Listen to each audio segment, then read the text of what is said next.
I'm going to speak on the topic taxation reforms in India, simplifying compliance and boosting revenue. The talk will cover some of the taxation reforms formed in India, how these reforms have generated revenue for the government, what were some of the challenges and opportunities. Taxes are lifeblood of a nation's economy. They fund infrastructure, welfare programs, and essential services that ensure the well-being of the citizens. Before reforms, India tax system was infamous for its complexity, featuring complex indirect taxes that varied across states. This burdened businesses and reduced economy efficiency.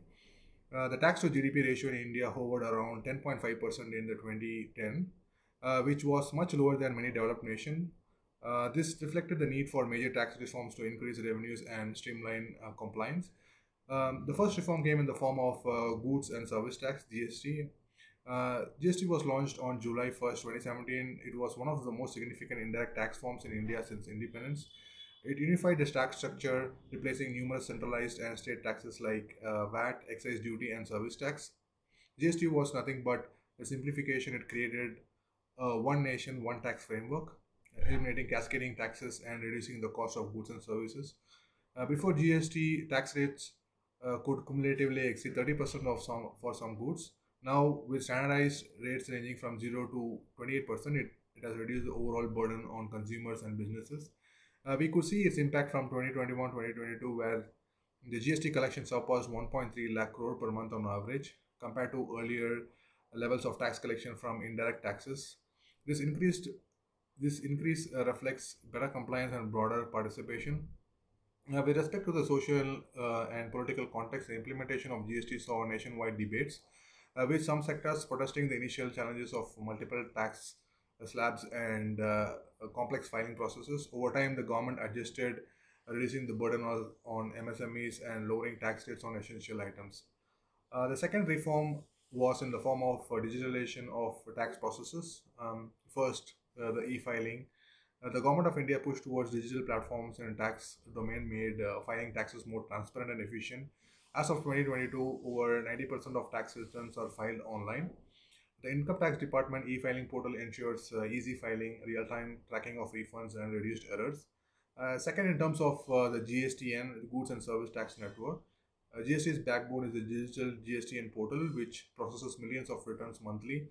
In 2021 alone, over 1.38 crore taxpayers were registered under GST. The benefits of these digital initiatives have improved compliance and reduced tax evasions. In 2021, the India's total direct tax collection jumped to 14.12 lakh crores, a 49% increase from previous year, driven by better digital oversight. In the political context, digitalization was a part of a broader Digital India initiative introduced by PM Modi's government. It aimed to reduce corruption and eliminate bureaucratic hurdles, aligning with India's global aspiration of transparency. Some of the revenue boosts that we see with these tax reforms are, first, in terms of the widening of the tax base. GST has brought many informal businesses into the formal economy, expanding the tax base. India's formalization rate grew from 55% to 70% post GST. This has significantly increased tax revenues while promoting healthier competition among businesses. Second, in terms of tax dispute resolution, the government introduced Vivad Se Vishwas in 2020, a dispute resolution scheme to settle long pending tax disputes. As of 2020, we see it helped resolve disputes worth 2 lakh crores. Post COVID, India's physical recovery relied heavily on the increased tax revenues. Reforms such as the cut in the corporate tax rates to 22% in 2019 were aimed at boosting corporate investment while balancing government finances during difficult times.